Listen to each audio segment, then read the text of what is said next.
Buenos días. ¿Cómo amanecen? ¿Con frío? Un poquito, ¿cierto? A ver, hagamos una encuesta. ¿Cuántos se bañan con agua fría? Uy, esos son machos. No es que los que no se bañen con agua fría sean gallinas, pero casi. No, mentiras. Es por molestar. Bueno, qué bendición que está lloviendo. Necesitábamos el agua, realmente era necesario. No esté usted muy molesto porque oye, esa lluvia todo el tiempo no necesitábamos y parece que ya los embalses está creciendo ahí el nivel del agua. Eso es importante. Así que tenemos que en medio de ese frío y de esas lluvias pues darle gracias a Dios porque es importante eso. Amén. Quiero que abra su Biblia por favor en el libro de, vamos a mirar Segunda de Corintios, es tan amable. Y fíjese usted por favor. El capítulo 8, Segunda de Corintios capítulo 8. Quiero que esté ahí muy atento. Y el título de la enseñanza es Mejor dar que recibir. Hace referencia a las palabras del apóstol Pablo citando al Señor Jesús. Un dato así curioso. Estas palabras no aparecen en ninguno de los evangelios. Pero Pablo sí las cita en Hechos y dice, recordando las palabras que dijo nuestro Señor, que es mejor dar que recibir. Así que había como palabras, parte de la tradición de los dichos de nuestro Señor Jesús, que no están registrados en los evangelios, pero que sí eran parte de lo que Él dijo. Entonces es un dato ahí curioso, interesante, ¿no? Ese versículo de Hechos no está en los evangelios, pero sí eran las palabras de nuestro Señor Jesús. Es mejor dar que recibir. Ahora, yo quiero que piense en lo siguiente antes de leer el pasaje.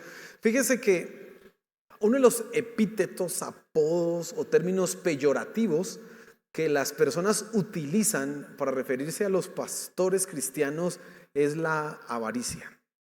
Mire, si usted escucha por ahí las descripciones malintencionadas que hacen de los líderes religiosos, a los sacerdotes les dicen que son pedófilos. Y a los pastores que son ávaros. Así que eso es algo que corresponde. Y usted escuchará chistes y cosas que tienen que ver con eso. ¿Y por qué? Dice un dicho por ahí que entre chiste y chiste la verdad se dice. ¿Por qué cito yo ese dicho acá? Porque hay algo de verdad en eso que dicen de los pastores y no quiero profundizar en eso, pero sí ha habido gente, malos pastores, que han usado el asunto del ministerio, de la iglesia, el púlpito, su influencia para enriquecerse a costa de los feligreses. Usted conoce historia, ¿cierto que sí? Y entonces por eso se ha ganado ese epíteto, pues los pastores, a eso solo les interesa la plata. Ahora, hay dos razones, o bueno, ya acabo de dar una razón para eso, pero la segunda razón, y es la que quiero que trabajemos esta mañana, tiene que ver con respecto al corazón de las personas. Evidentemente hay gente que ha hecho malos manejos, evidentemente hay gente que ha hecho lo que no corresponde cuando hablamos de dar. Hay cosas malas, pero también eso se acentúa porque hay gente que solo espera recibir, que solo espera obtener y que bajo ninguna circunstancia estaría dispuesta a dar algo. Ahora, cuando hablamos de dar, es mejor dar que recibir, no estamos hablando solamente de asuntos económicos. Hay gente que literalmente no quiere dar ni siquiera un minuto de su tiempo para servir a otros. Solo esperan recibir, solo esperan ellos ser beneficiarios. Entonces, esos epítetos que se utilizan en contra de los pastores no solo obedecen a que ha habido malos manejos, sino que también hay una actitud en el corazón de muchas personas de no querer dar, sino de todo recibir, de no querer entregar algo solamente para ellos. Y ahí es donde yo quiero que lleguemos esta mañana. Quiero que revisemos la Biblia y vamos a mirar un relato, una historia. Bueno, no es tanto en historia, pero sí es lo que vivieron unas personas hace 2000 años y cómo ellos en medio de su situación dieron. Y quiero que pienses en tu corazón. Mi esposa dijo ahorita, mientras estábamos en la alabanza, algo importante. Y es lo siguiente: si tú no has entregado tu corazón, nunca vas a poder dar nada para Dios. Y quiero que tú pienses eso. El problema de dar no es un asunto de la cantidad, no es un asunto de lo que te piden, sino es un asunto de tu corazón. Ahí es donde está el problema, ahí es donde está la circunstancia, ahí es donde está el meollo del asunto. Y quiero que tú vayas pensando en tu corazón. Si tienes un problema para dar, el problema no es la cantidad, el problema no son los malos manejos que se hayan dado de eso, el problema no son los pastores, falsos pastores, que eso no se pueden llamar pastores, que han usado el púlpito para aprovecharse de las personas. Ese no es el problema es tu corazón. Y entonces quiero que miremos esto en detalle a la luz de las Escrituras, pero antes oremos para que Dios nos bendiga el día de hoy. Amén. Señor, por favor, háblanos esta mañana. Ahora que vamos a ir a la Escritura, ya hemos cantado, adorado, queremos que tú nos hables. Queremos que tú toques nuestro corazón. Espíritu Santo, por favor, hoy muévete en medio de nosotros y habla directamente a nuestros corazones. Al que es escéptico, convéncelo. Al que está dudando, tú háblale, por favor, Señor, te lo suplicamos, Padre Celestial. Gracias, amén y amén. Mire lo que dice 2 Corintios capítulo 8, y voy a leer del versículo 1 hasta el versículo 5, y preste mucha atención a lo que dice la Escritura. Ahora, hermanos, os damos a conocer la gracia de Dios que ha sido dada en las iglesias de Macedonia. Pues en medio de una gran prueba de aflicción abundó su gozo, y su profunda pobreza sobreabundó en la riqueza de su liberalidad. Porque yo testifico que según sus posibilidades y aún más allá de sus posibilidades, dieron de su propia voluntad, suplicándonos con muchos ruegos el privilegio de participar en el sostenimiento de los santos. Y esto no como lo habíamos esperado, sino que primeramente se dieron a sí mismos al Señor y luego a nosotros por la voluntad de Dios. Fíjese en primera instancia esto que se dice de las personas de Macedonia. Bueno, cuando Pablo habla de Macedonia, principalmente está hablando de la parte norte de lo que hoy conocemos como Grecia. Así que él está refiriéndose a 3 iglesias en particular: a la iglesia de Berea, a la iglesia de Filipos y a la iglesia de Tesalónica. Son 3 iglesias en donde Pablo estuvo trabajando, él las fundó y él está haciendo una referencia de ellas. Ahora, ¿qué nos dice el versículo que estaba pasando con esta gente? Tú acabaste de escuchar lo que leímos. Y dice que estaban en una gran aflicción. ¿Qué era lo que pasaba? Mira, ser cristiano hace 2000 años no era como lo es hoy. Ayer hablaba con un joven, con uno de los jóvenes, y pensábamos, la época en que los cristianos eran asesinados por ser cristianos, pues era muy dura, pero hacía que el que fuera cristiano realmente lo fuera. Porque ¿quién quiere ser cristiano si están a punto de matarlo? Pues nadie. Así que los únicos que quedan son los verdaderos.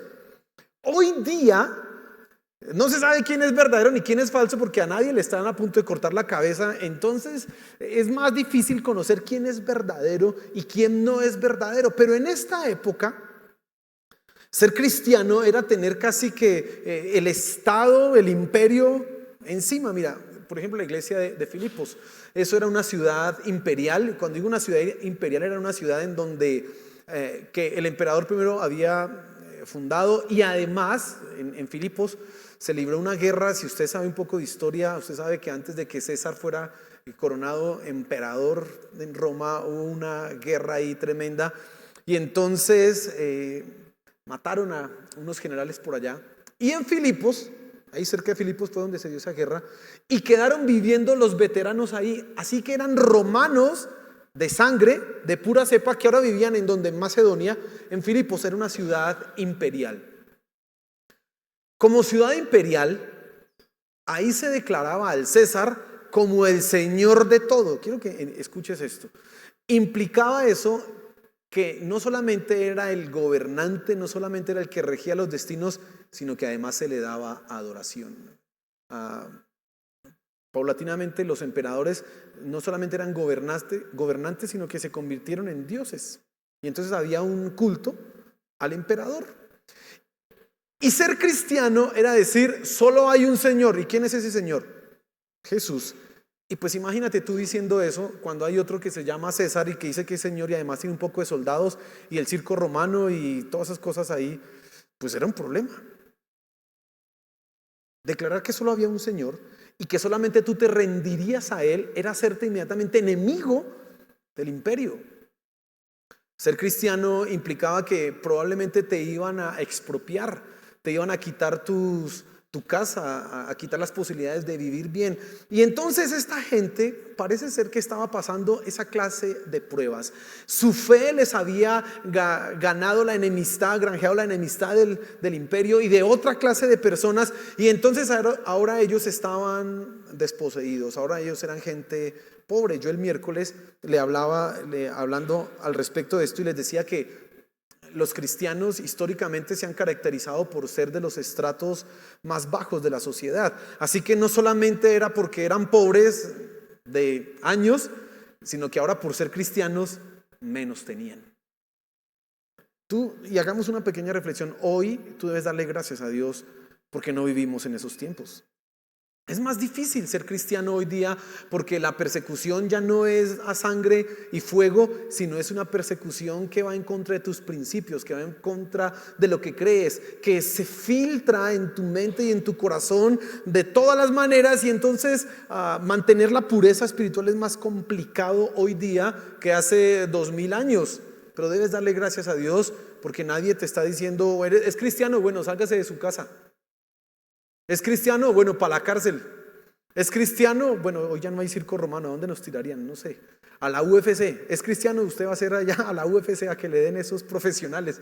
Bueno, gracias a Dios no. Imagínese donde estuviéramos en una circunstancia o situación así, ¿no? Debes darle gracias a Dios. Pero entonces, volviendo al punto, esta gente era pobre. Esta gente estaba pasándola mal. Esta gente no tenía recursos, pero hace algo maravilloso esta gente. Da. Y quiero volver a leer las palabras de Pablo acá, describiéndolos a ellos para que tengas presente eso. El versículo 2 dice, pues en medio de una gran prueba de aflicción, dice, abundó su gozo y su profunda pobreza sobreabundó en la riqueza de su liberalidad. Pablo no está hablando de pobreza en términos espirituales, él está hablando de pobreza en términos reales y prácticos. Era gente que tenía todas las excusas, escúchame, para no dar. ¿Cuáles son las excusas que hoy las personas usan para no darle algo a Dios? No, es que los pastores se roban la plata. ¿Y qué van a hacer con eso?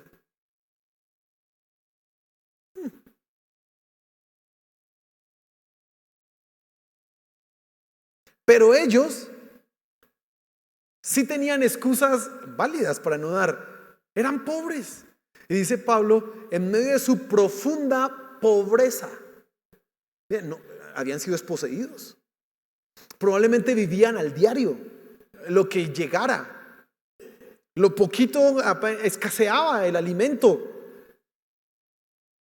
Yo sé que algunos de los que están acá pueden identificarse con eso. Uy, sí, a veces hay momentos en que es duro y que apenas alcanza para pagar la cuota del apartamento o el arriendo y para la comida y ya, y como que, uy, y dar.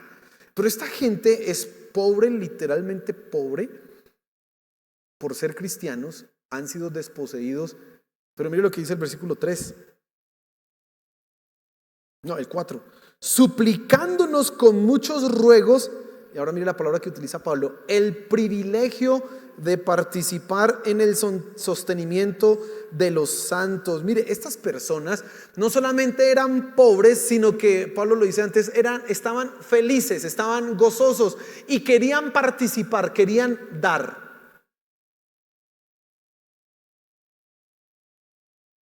Ahorita vamos a mirar por qué ellos eran gozosos y por qué seguían dando.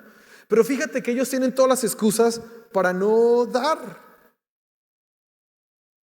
Ellos tienen todos los motivos para decir, no, no podemos ayudar. Hay pobres en Jerusalén, hay pobres en otros lugares. Oh, pues pobrecitos, pero aquí también estamos pasándola mal. Y qué cuentos, o sea, ¿no? Pues, ¿a quién le vamos a dar? Si le doy a él, pues me muero yo. Y esta gente, en medio de su tribulación, decide dar. Aunque tienen excusas para no hacerlo, decide dar. Además, lo hacen voluntariamente. Pablo dice ahí en el versículo 5. 5, sí es el 5, venga a ver. No, el 3 dice, porque yo testifico que según sus posibilidades y aún más allá de sus posibilidades, dieron de su propia voluntad. Ahora, no nos dice el pasaje algunas cosas, pero yo creo que podemos inferir con un alto porcentaje de certeza que Pablo les dijo, mire, no se preocupen por las ofrendas, no se preocupen por los diezmos, tranquilo, siga adelante. Ahora, y es bueno decir esto por una razón, nadie se salva, nadie va al cielo por dar sus diezmos. Amén. Escuche lo que estoy diciendo. Nadie se salva o nadie va al cielo por dar diezmos. Amén. Amén. Dígale al que está a su lado, nadie va al cielo por dar plata. Y escúcheme la otra verdad. Nadie se va al infierno por no dar los diezmos. Dígale. Eso hay que decirlo. Es bueno. Es bueno aclararlo. Porque hay gente que puede utilizar eso de los diezmos o ese asunto para decir, es que si no das te vas al infierno. ¿Ve? ¿Dónde dice eso en la Biblia? No, tú vas al cielo porque crees en Cristo Jesús, no por dar plata, hermano. Amén. Así que tranquilo. Diga, ay, aleluya, pues ay, amén. Pues sí, así es. Y por eso Pablo le decía, yo creo que les dijo a esos pobres en Filipos, en Berea, en Tesalónica, uy, venga, no den los diezmos, no se preocupen. No, pues ustedes coman, vivan, y miren en medio de su situación, no se preocupe. Pero esta gente, teniendo la libertad, y escuche, y las excusas para no dar, aún así ruegan y lo hacen de su propia voluntad. Y están gozosos, están felices. Ellos están felices y ellos ven el dar como un privilegio. Ahí no dice como una obligación. Ahí Pablo lo dice en el versículo, creo que es el versículo 4. Él está diciendo, y nos rogaron de poder participar en el privilegio de dar. Es decir, gente pobre, con todas las excusas para no dar. Gente al cual su líder probablemente les dijo, no se preocupen por eso, no tienen que dar. Dicen, no, queremos dar, sonríen y lo entienden como un privilegio. Ahora, la pregunta fundamental después de que hemos mirado esto es, ¿y por qué?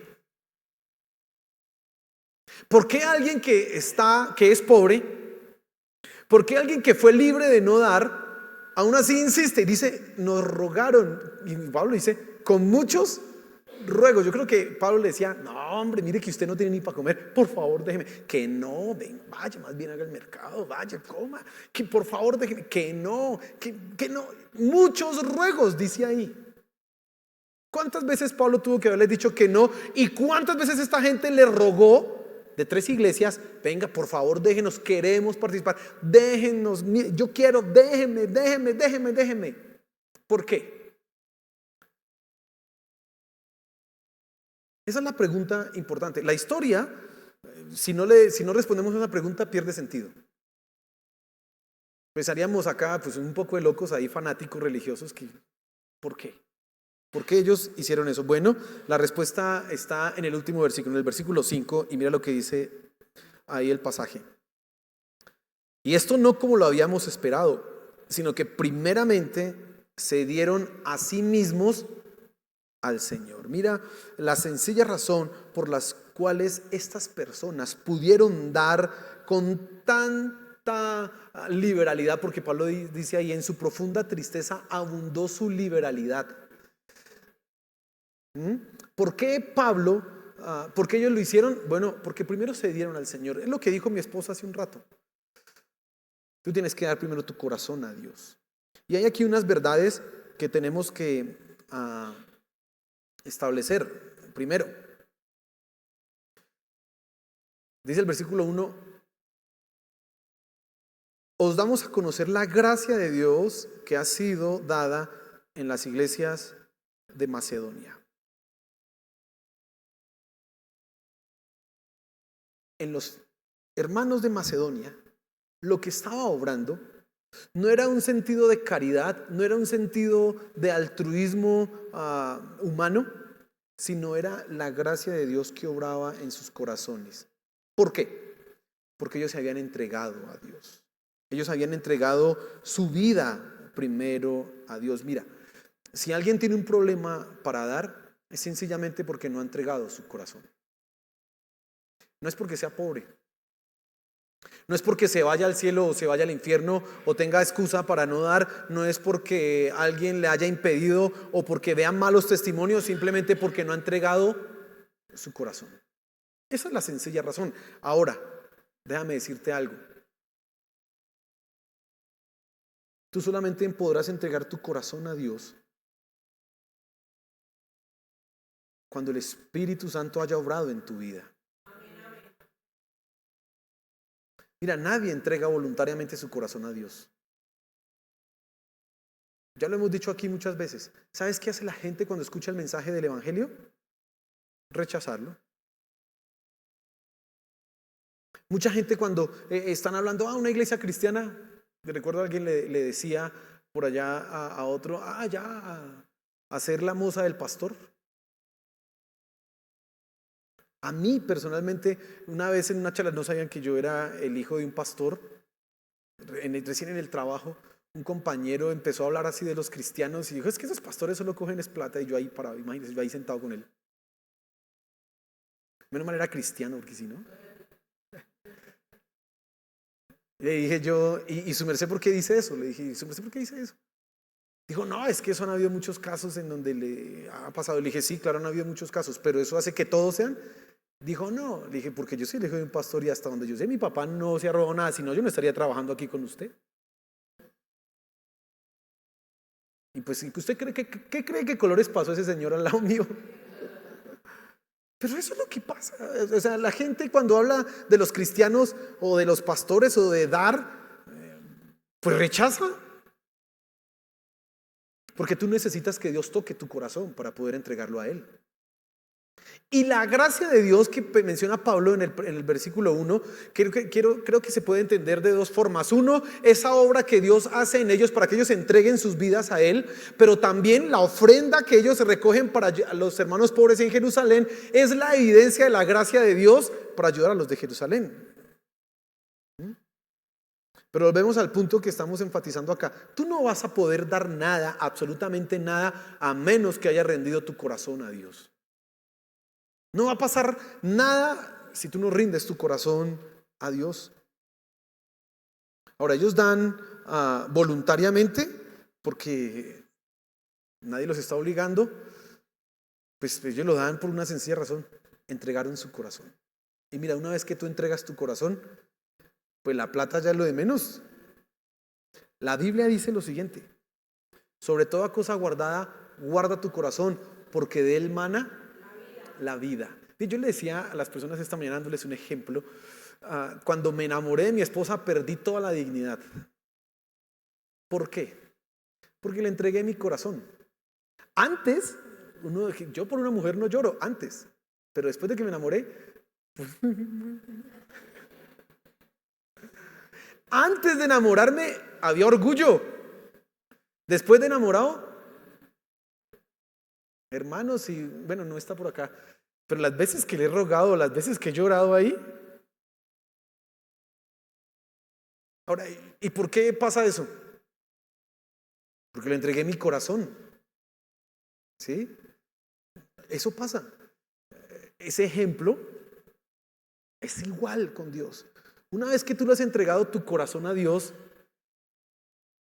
pues dar plata es lo de menos, porque ya entregaste lo más importante en tu vida.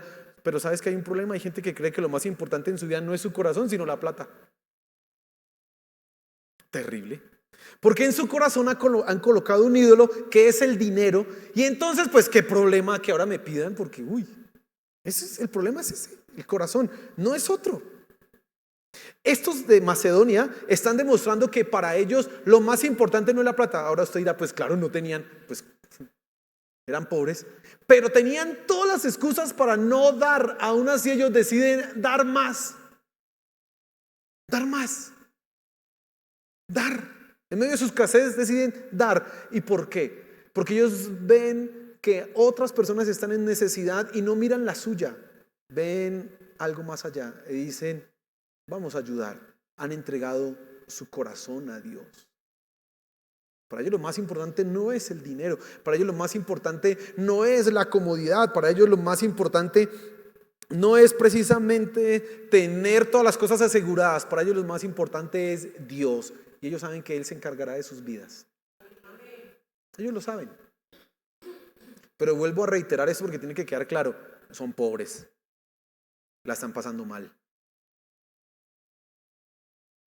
Ellos se están colocando en una posición de la siguiente manera: si yo te doy a ti, probablemente mañana no tenga para vivir, probablemente mañana no haya para mí comida, pero te voy a ayudar.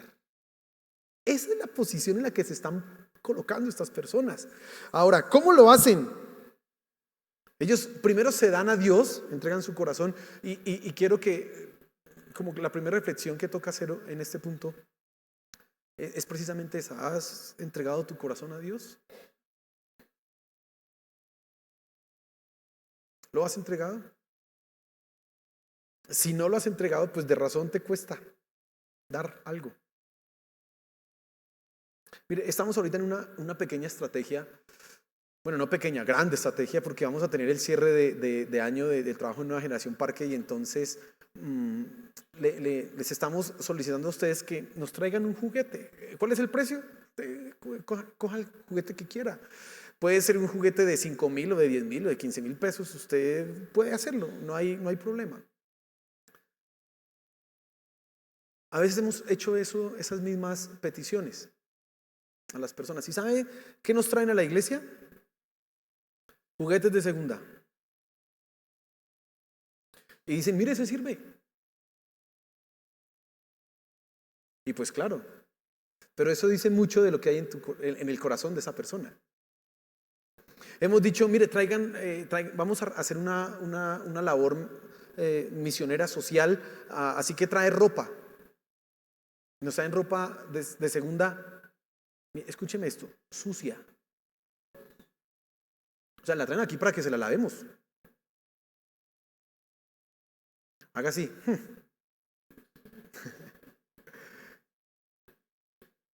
Le hago una pregunta. ¿Usted cree que es justo eso para regalárselo a alguien? Ropa sucia. Y ropa que literalmente ni siquiera ya ellos se pondrían y vienen a la iglesia como para que les sirva a otro. ¿Qué está haciendo? Pero eso dice mucho de su corazón. ¿Sabes cuál es el problema? Su corazón, nada más. Es su corazón. No es otra cosa. Y uno se sorprende, porque ellos dicen, pero si yo no tengo, ¿ah? Aquí estamos viendo gente que no tiene, y aún así da. Porque entregaron su corazón ¿a quién? A Dios. Ellos entregaron primeramente a Dios. Todo, ellos dijeron, no solamente mi corazón, mi vida, todo le pertenece a Dios, mi plata, no tengo, no sé, pero te doy. Y ya, no interesa. Se dieron. Ahora, ¿cómo fue eso en la práctica? Mira, algo interesante que hacen ellos, y esto tiene relación con lo que hablé hace 8 días. Cuando nosotros hablamos de servicio, yo le sirvo ¿a quién? A Dios. Pero ¿quién es el beneficiario de mi servicio? Las personas. Es decir, lo planteo de esta manera. Cuando decimos que le servimos a Dios, yo no veo a Dios sentado aquí y bueno, Dios, te voy a correr la silla, vente limpio la silla para que te... No, usted lo ve. ¿Usted a quién le limpia la silla? Pues a su hermano, a otra persona. Bueno, ellos aprendieron que entregarse a Dios era entregarse también a otros. Por eso el versículo 5, la parte final dice precisamente eso, dice, y luego a nosotros por la voluntad de Dios, dice, sino que primeramente se dieron a sí mismos al Señor y luego a nosotros por la voluntad de Dios. Esta gente llevó su evangelio de una manera radical. Mi vida toda le pertenece a Dios, me entrego completamente a Él, pero también me doy a los demás. Y Pablo hace en los versículos anteriores dos descripciones de ellos, y quiero que se fije precisamente en eso. Dice, dieron de sí mismos y dieron más allá de sus posibilidades. Dieron de sus posibilidades y más allá de sus posibilidades. Piense un momento, ¿qué significa eso? ¿Qué significa para una persona que no tiene dinero dar de sus posibilidades? Pues probablemente tiene el diario, que hoy no sé cuánto será el diario, 60,000, 100,000, póngale 100,000 pesos el diario. Eso es harto, ¿no? ¿O es poquito? ¿Mucho? ¿Cuánto es un diario?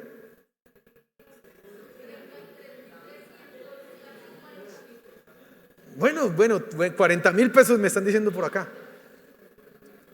Imagínense.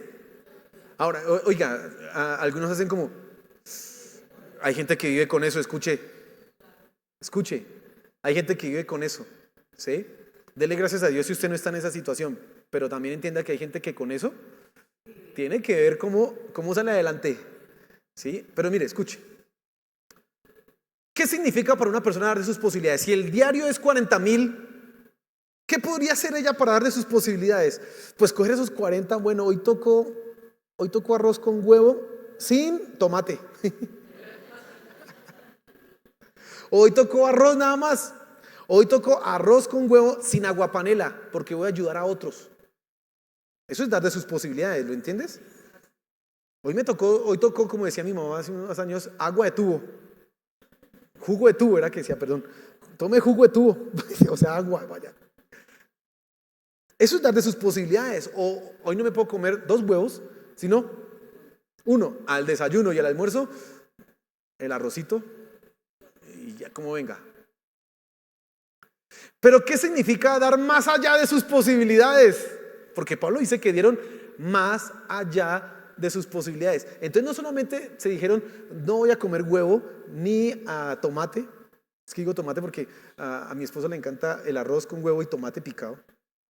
Entonces eso es una manera de comer. Ahí están las tres, ¿no? La proteína, la harina y la verdura. ¿Sí?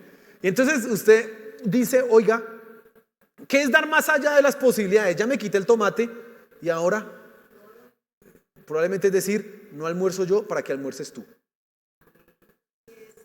Eso es dar más allá de las posibilidades. ¿Sí entiende lo que está diciendo? Y Pablo dice que esta gente hizo eso. Es decir, esta gente se colocó en una posición de mañana, no sabemos, Dios proveerá. Mañana Dios se encargará de nosotros, pero hoy le ayudamos a gente que también la está pasando mal.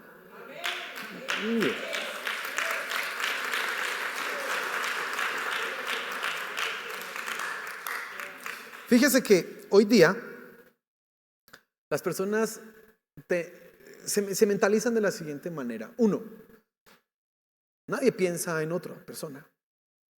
Piensan exclusivamente en sí mismos.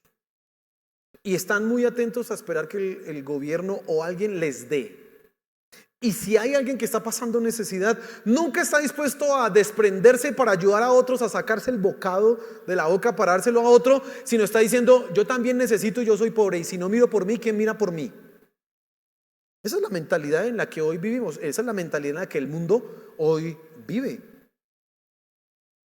Pero esta gente es totalmente opuesta, contraria. Pero ya sabes por qué, porque se dieron primeramente al Señor ellos, se dieron a Dios. Ellos no piensan así. Y entonces la persona que está en escasez, que está en necesidad, la persona que es pobre, dice, no puedo ayudar a nadie. No puedo ayudar a nadie porque primero tengo que ver por mí mismo. No puedo ayudar a nadie. Que me ayuden a mí. Que me den a mí. Dicen. Pero hay gente que está bien y piensa igual. ¿Sabes? Hoy día el término bien o el término estar bien, esa definición de estar bien, está permeada o está estandarizada por una cantidad de cosas que tenemos. ¿Qué es estar bien hoy día? Piensa un momento en eso. ¿Qué es? Y cuando te piensas que yo quiero estar bien hoy, ¿qué significa? Ya no es como antiguamente, desde que uno tenga salud y el alimento del día, ya estoy bien. No, hoy día eso ya no es así. Hoy día hay que tener salud, pero tiene que ser prepagada. Hoy ya toca, estar bien es tener, no una vivienda de interés social. Oh, no. Estar bien es tener una casa. Estar bien no es vivir en un barrio donde haya barro. Estar bien es vivir en un barrio donde las calles, mejor dicho, sean pavimentadas y no haya gente rarita por ahí. Estar bien hoy es que tú tengas un salario mensual, no del salario mínimo. Hoy estar bien no es tener esos 40,000 pesos para vivir. No, hoy estar bien es que tú tengas 400,000 pesos para el diario. Ese es el concepto de estar bien hoy. El sueño americano de los 50, 60, 70 lo hemos trasladado acá y ya no es el sueño americano, ahora es el sueño de todo el mundo. Todo el mundo quiere estar bien, ¿sí? Por eso muchas personas se acercan a la iglesia buscando la bendición de Dios y Dios dice, ya estás bien porque tienes salud, tienes para pagar el arriendo, tus hijos están bien en el colegio público, vas bien, estás bien, yo te estoy bendiciendo. No, ay Señor, bendíceme más, estoy re mal. ¿Perdón? ¿Comprendes lo que te quiero decir? Es decir, el concepto de estar bien hoy no es tener salud y tener el alimento, así me toque todos los días, uy, no sé mañana qué va a comer, bueno, no sé, Señor, por favor súpleme. No, hoy estar bien es tener un salario de 15 millones de pesos, eso sí es estar bien. Eso es lo que las personas hoy están pensando. Y entonces la gente que vive bajo ese criterio, que se gana 2 millones, que se gana 2 salarios mínimos, dice, no puedo ayudar a nadie. ¿Por qué? Porque yo también estoy mal.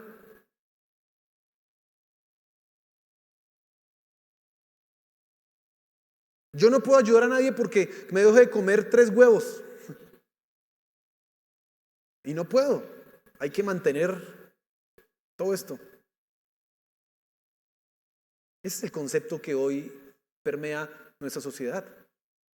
Y hay una mentalidad de pobreza, que esa mentalidad de pobreza de gente que es miserable y que es incapaz, y entonces yo solo necesito es que me ayuden, y entonces yo no puedo ayudar a nadie porque soy pobre. Esa es una mentalidad que toca cambiar.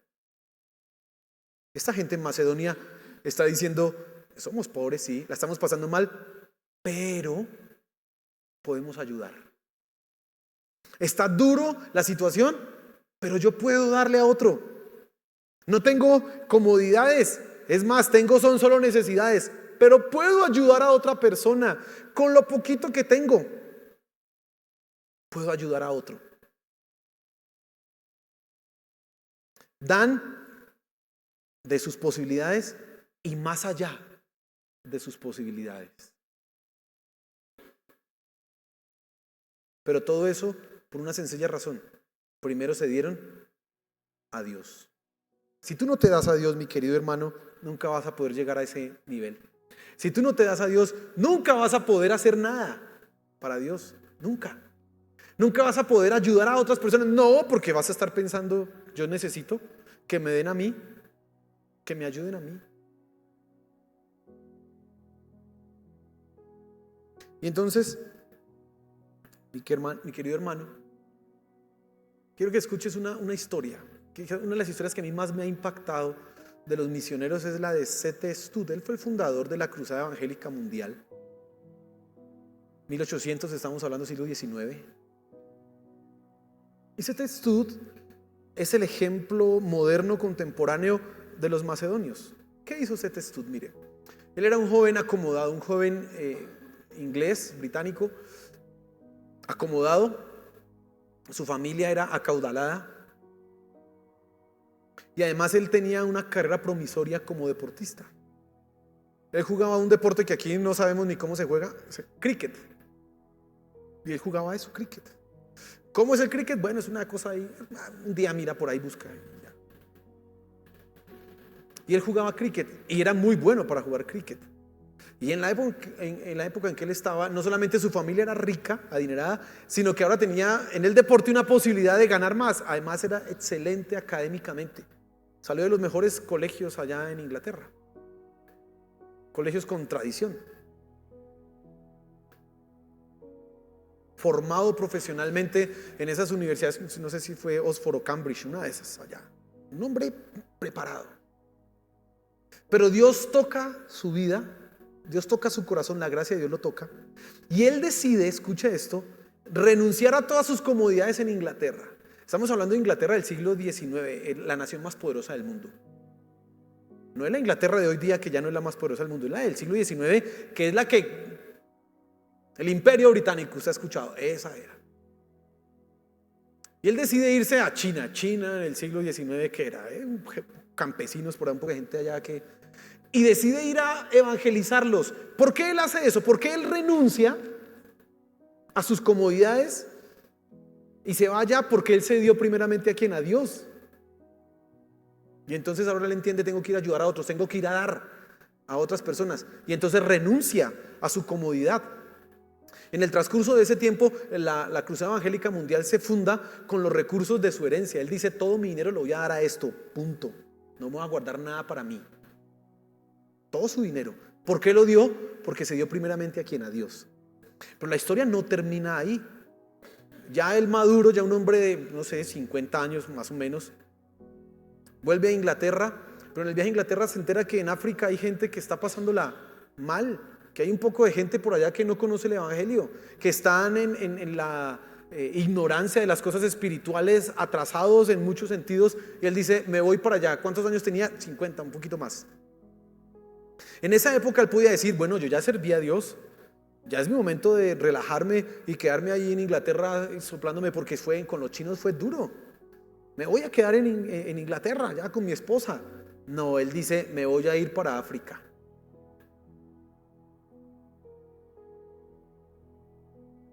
Se va para África, pero su esposa va con él, pero se enferma su esposa, el clima selvático, malsano, no le sirve a ella, así que ella tiene que volverse y le dice, bueno, chao mi amor, te amo mucho, pero yo le voy a servir a Dios, aquí me quedo, y no volvió a Inglaterra. ¿Cómo murió un hombre que de joven era rico? Mire, tenía dinero, piense dinero, de una familia exitosa. Murió en África en una choza solo, literalmente con los chiritos que tenía encima. ¿Por qué llega a ese punto de renuncia? ¿Por qué llega a ese punto de sacrificio? Porque él se dio primeramente a Dios.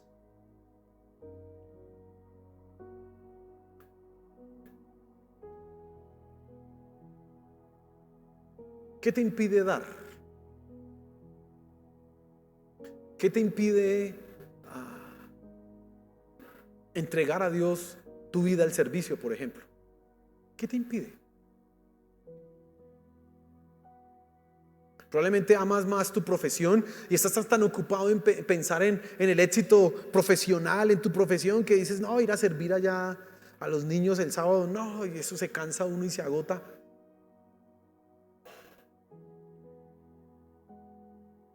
Si Zeta Estudio hubiera pensado así, la Cruzada Cristiana hoy no existiría en Colombia. Nosotros venimos de ese misionero. Ese misionero con sus recursos y su plata mandó a Patricio Simes aquí a Colombia en los 30 y aquí estamos nosotros. 90 años después, 100, 80 años después, aquí estamos.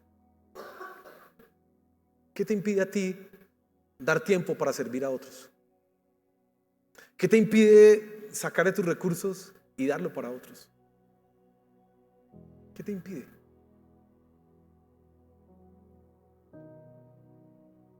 No es la cantidad lo que importa. Aquí es el dicho se aplica. La intención es la que cuenta, no es la cantidad. Aquí Dios no está mirando, ay, este hermano dio como 100 millones, ¡ay, qué bendición! Le va a colocar aquí una casa al lado mío en el cielo. No, Dios no está pensando en eso. Recuerda la parábola de la viuda, ¿no? Llega un rico y da, dice, y después va una viuda y da una dracma, que era una moneda de 50 pesos de esas chiquiticas que son horribles, esas.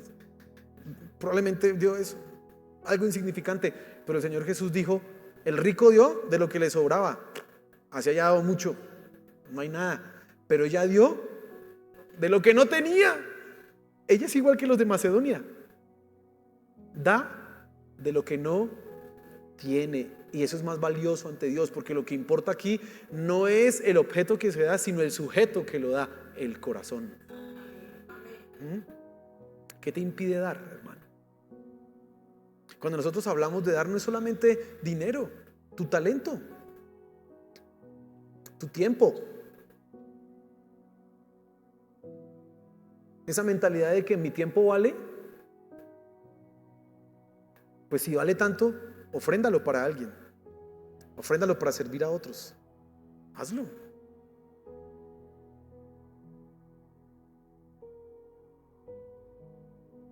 Procuro hacer algo en mi vida personal de dar, aparte de plata y esas cosas, pero procuro sacar tiempo para servir a alguien. Mire, hermano, usted no me va a creer, pero yo ando ocupado. Pero procuro los viernes reunirme con un grupo de niños a trabajar algo de coro, de canto. Yo soy músico profesional, yo podía cobrar eso, porque mi tiempo vale. Entonces, yo no sé ahorita cuánto vale una hora de clase. Yo como me las doy de que sé más, entonces cobro más plata. Yo podría cobrar, pero no, ¿sabes por qué no hago eso? Porque no, yo digo, hay que servir.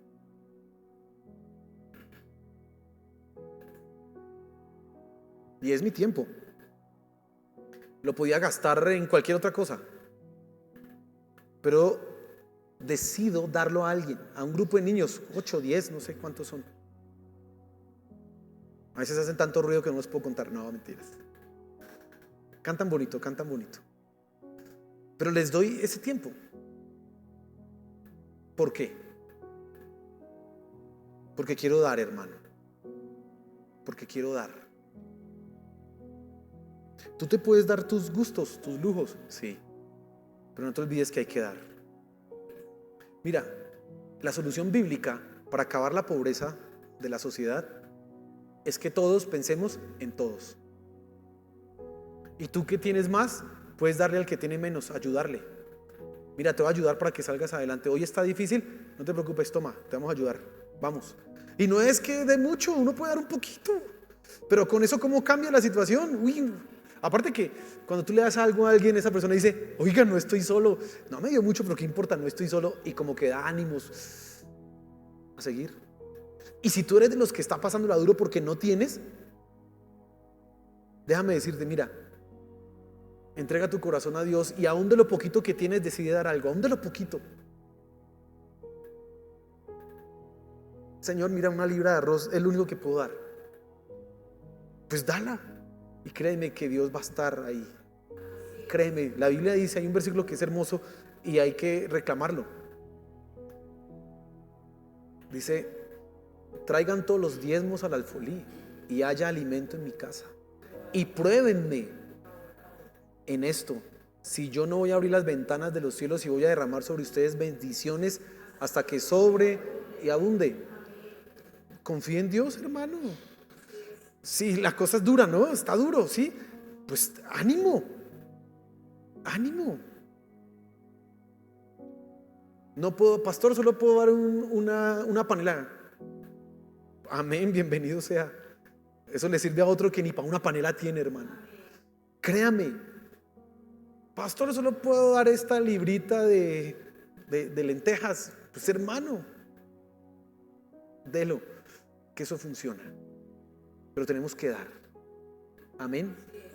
Señor, gracias por tu palabra. Gracias por tu palabra. Gracias por el privilegio de dar. Gracias, porque es un privilegio. Tú mismo fuiste un ejemplo. Tú enviaste a tu Hijo, lo diste. Señor Jesús, tú diste tu vida. Espíritu Santo, tú nos das tus dones. Tenemos ese fruto en nuestra vida. Tú, Dios, eres el ejemplo de dar. Queremos nosotros imitarte y dar. Pero ayúdanos a entregar nuestro corazón primeramente a ti, Señor de los cielos. Ayuda a nuestro ser a entender y a nuestra mente a entender estas verdades, que tenemos que amarte a ti y entregarnos primeramente a ti, Señor. Por favor, te lo suplicamos, ayúdanos, Padre. Gracias. Gracias, porque tú cuidas de nosotros y aun cuando hay necesidad y aun cuando hay adversidad, tú no nos abandonas, tú estás con nosotros. Gracias, Padre Celestial. Gracias, mi Señor Jesús. Gracias. Amén y amén.